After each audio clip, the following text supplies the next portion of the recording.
ये एक 31.4% का इजाफा है। तो इससे और ये अभी तक का सबसे ज्यादा होलसेल नवंबर का है अभी तक। तो दूसरा एक आंकड़ा जो मैं जिसका ध्यान आप दिलाना चाहूंगा वो है कि ये लगातार छठा महीना है जब होलसेल इंडस्ट्री में 3 लाख के आंकड़े को पार किया है। इससे ऐसा लग रहा है कि प्री कोविड लेवल से इंडस्ट्री आगे निकल गई है। और एक और बहुत अच्छी चीज जो आपको शायद उसको आपने देखा होगा, वो कि अगर कैलेंडर ईयर में देखें तो जनवरी नवंबर में 35 लाख का आंकड़ा अब नवंबर एंड में पार हो चुका है। और इससे ऐसा लग रहा है कि कैलेंडर ईयर में ये जो सेल है वो 38 लाख के करीब होगी।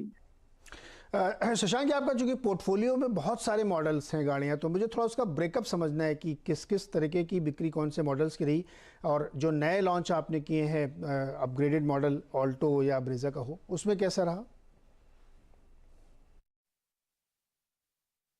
देखिए, अगर आप ओवरऑल नंबर्स की इस महीने की बात करें नवंबर में, तो ऑल्टो के जो आंकड़ा है वो करीब 16,000 के करीब गाड़ियां, और वो इंडस्ट्री की थर्ड हाईएस्ट सेलिंग व्हीकल रही है। और अगर आप वही अर्टिगा की बात करें, 13,800 का आंकड़ा पार किया है। ब्रेजा ने लगभग 12,000 से थोड़ा कम 11,200 के करीब ब्रेजा का आंकड़ा है। तो अच्छा परफॉर्मेंस रहा है और इन गाड़ियों का। और अगर आप अप्रैल नवंबर का जहां तक हवाला दें, तो उसमें 7 जो टॉप 10 मॉडल्स हैं उसमें 7 मारुति सुजुकी के हैं, और पहले 5 मॉडल तो छोटी गाड़ियां हैं जिसमें वैगन आर, बलिनो, ऑल्टो और स्विफ्ट और नेक्सॉन है। शशांक जी, ऑटो एक्सपो आने वाला है, और ऑटो एक्सपो में हम लोगों को बहुत सारे नए नए मॉडल्स देखने को मिलते हैं अलग अलग कंपनीज के, और फिर लोग इंतज़ार करते हैं उनका। तो इस बार मारुति से क्या उम्मीदें रखनी चाहिए? देखिए, अभी हम अपने जो हमारे प्लान्स हैं, जो मंसूबे हैं इसके ऑटो एक्सपो के, वो अभी हम फाइनलाइज कर रहे हैं। तो इसके बारे में तो कुछ कहना कबले वक्त होगा, लेकिन ये इतना जरूर कहूँगा कि हम बड़े पैमाने पे जो है इसमें पार्टिसिपेट करेंगे। और अब जैसे हमने पिछले सालों में जिस तरह से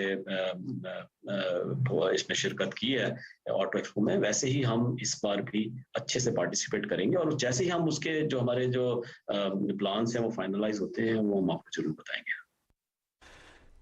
ओके सर, टोयोटा के साथ आपका जो जेवी है उसमें कुछ बहुत सारे एक्साइटिंग चीज़ें सोशल मीडिया पे घूमती रहती हैं। कोई एक इनोवा है जो सामने आ सकती है, पता नहीं क्या है। आप थोड़ा इसमें बताइए ना कि वो इनोवा का क्या प्लान है, वो एमपीवी नई या अपनी तरफ से कोई नई लाने वाले हैं आप? जी, उस पे मैं इस समय कोई टिप्पणी नहीं कर सकूँ। शायद ये गैर मुनासिब होगा कि मैं प्रोडक्ट के मुतालिक आगे आने वाले वक्त की हिकमत अमली को यहाँ पे मुकम्मल बयान करूँ। लेकिन ये जरूर है कि टोयोटा और मारुति के जो मरासिम हैं वो और मजबूत होंगे, ऐसा इम्कान है। जी शशांक जी, जब मैनेजमेंट ऐसे बातें करते हैं ना कि इस समय हम कमेंट नहीं करना चाहते, तो हम लोग समझ जाते हैं, कुछ कुछ हिंट मिल जाती कि पीछे क्या होने वाला है। खैर, वो समय पे आप हमें बताएंगे।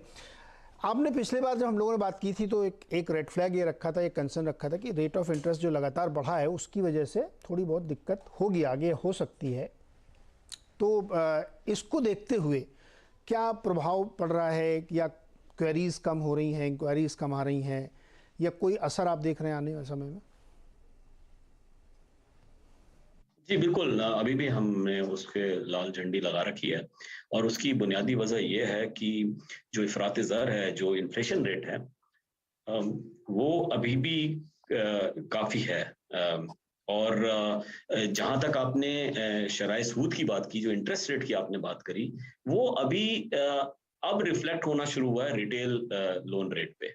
जैसे आप जानते हैं हमारी इंडस्ट्री में 80% गाड़ियां की बिक्री जो है वो लोन्स के थ्रू होती है, और इसीलिए जो शराय सूद है वो बहुत ही अहम उसका बहुत अहम होती है। और हमने देखा कि अक्टूबर तक के महीने में और आधे नवंबर तक के महीने में जो रेपो रेट इंक्रीज किए थे आरबीआई ने, उसके